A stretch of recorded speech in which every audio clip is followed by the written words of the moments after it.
Well, hi, hello, my dear students. Welcome to my video lecture class. Right up to now, I uploaded video lectures on the topic Newton's laws of motion. Please go through that previous lectures. So, before going to start my session, so how many lectures I uploaded in this topic, I'll explain. So, nearly uh, two lectures I uploaded on this topic Newton's laws of motion. First lecture I discuss introduction for this Newton's laws of motion, and uh, in the first lecture I discuss about Newton's first law definition and law of inertia and what are the major properties of inertia I discussed in the first lecture. So in the second lecture I discussed types of inertia. So in this types of inertia we had three types of inertia: inertia of rest, inertia of motion, inertia of direction. These are all are covered in second lecture. Today we are going to start third lecture on this topic Newton's laws of motion. So please watch the lecture till the end. Definitely you realize that you will love the subject, you fall in love with the subject. Okay, so please watch the lecture till the end.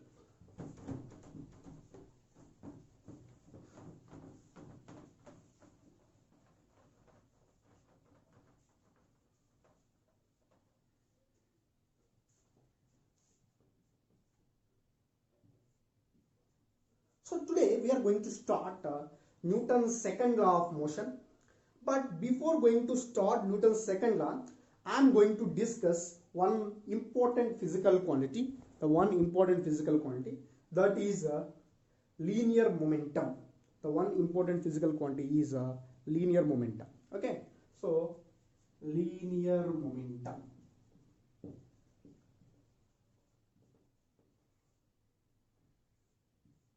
So linear momentum is indicated with letter P. Okay, linear momentum is indicated with letter P. So already you know, if we have to define any physical quantity, okay, we are talking about any physical quantity.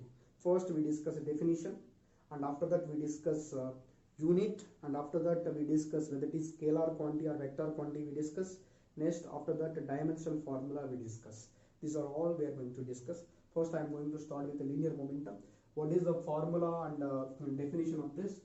So linear momentum is nothing but the product of mass of your body and velocity of your body is called linear momentum.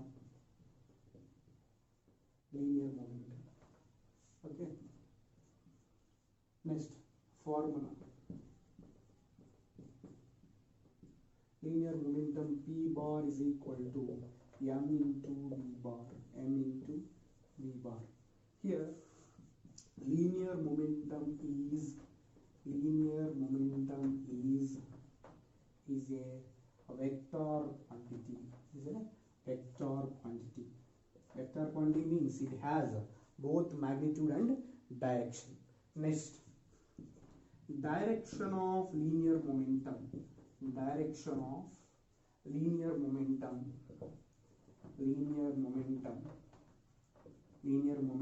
is along the direction of velocity vector. So that means, what is the meaning of this sentence? So whatever the velocity of whatever the direction of velocity, that the same direction only momentum will follows. For example, velocity is moves in north direction. If a particle velocity in north direction, then momentum direction also north direction. Particle velocity in south direction, then momentum direction also south direction. That means, so direction of momentum and the direction of velocity both are same. If you know the direction of velocity, it is easy to find direction of momentum. Okay, so this is the main important. And next, what is the unit? unit of momentum.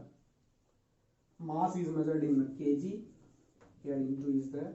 Velocity is measured in meter per second. Kg into meter per second or Newton second. Okay, kg into meter per second or Newton second is the MK system of unit of momentum. What is the CGS system of unit? CGS unit. CGS system of unit. Mass is measured in gram into centimeter per second or dyne into second. So this is a CGS system of momentum. MK system of momentum is kg into meter per second or Newton second. CGS system of unit is gram into centimeter per second or dyne second. So what is the dimensional formula? Dimensional formula. Dimensional.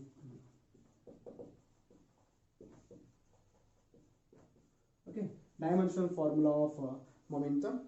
So here, observe carefully. There is no mass term. So here one mass term is there. So kg power 1. So that's why I am taking m power 1. So L. So length, there is no length term here. That's why I am taking L power 0. So observe carefully. Kg into meter per second. Length term is there. Observe carefully. Kg refers to mass. That means m.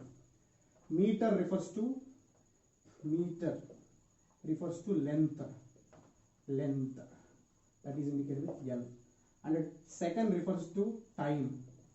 That is indicated with S or maybe T. So while writing dimension formula, we are indicated with MLT. Here M represents as mass is represented as we are taking M, and length is represented as L, and second is represented as T. Observe here, kg means m power 1, meter means L power 1. Here by second is there, that means t power minus 1. So ml t power minus 1. So ml t power minus 1 is a dimensional formula of momentum. M power 1, L power 1, t power minus 1 is the dimensional formula of momentum. So this is about momentum. So now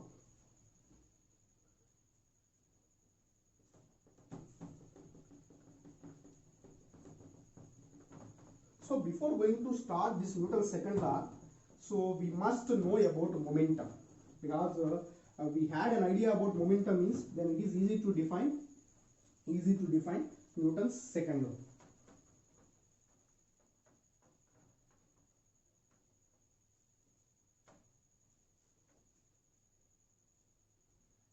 Change in momentum.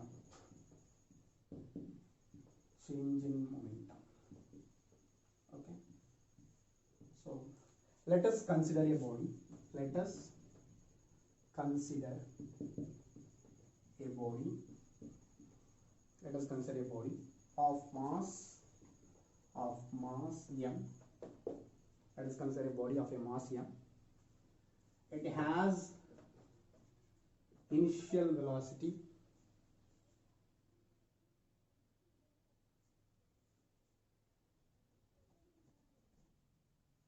well, to continue my session, let us consider a body of mass m. It has initial velocity. Initial velocity is u.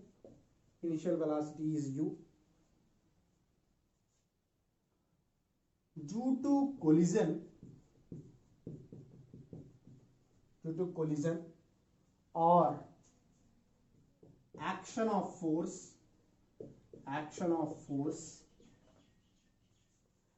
velocity changes to, it attains final velocity. Final velocity v. Then change in momentum. Change in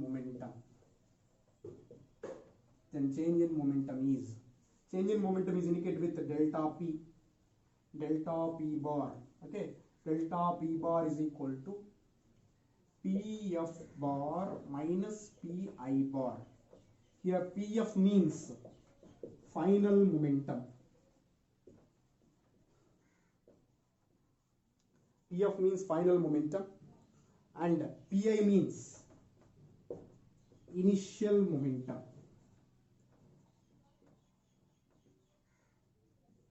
Initial momentum.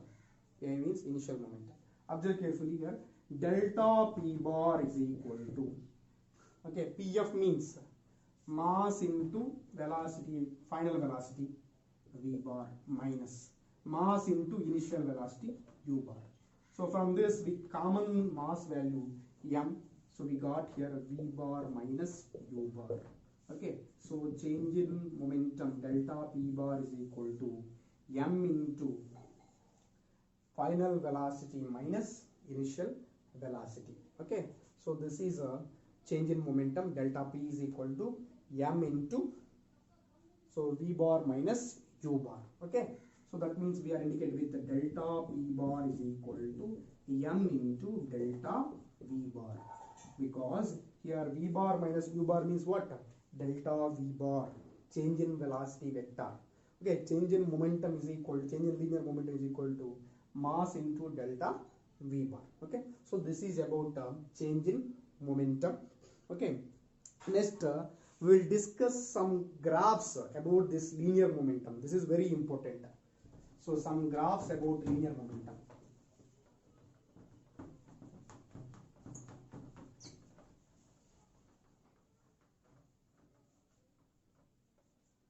So here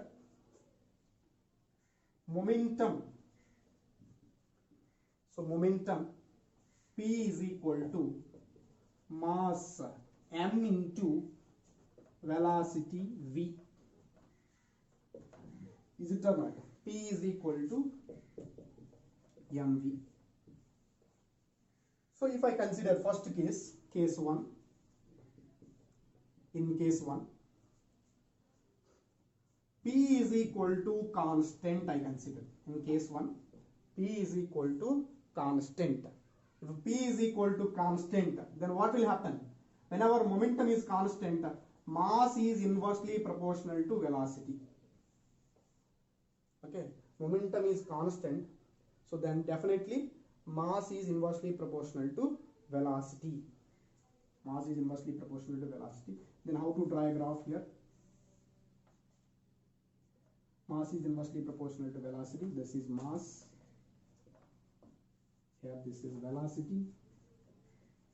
Okay, mass is inversely proportional means this is a graph. So we got here. Is it or not? This is a graph we got here. So from this here P is equal to constant. Whenever P is equal to constant, so we got here mass is inversely proportional to velocity. Okay, so this is graph. So that means mass is increases, then velocity is decreases. Mass is decreases, then velocity is increases. Okay, this is a relation. Whether P is equal to constant, so then we have to draw the graph like this. So next case 2.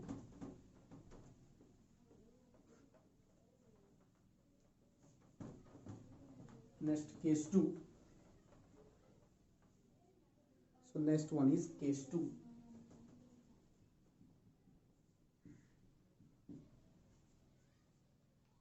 So simple here.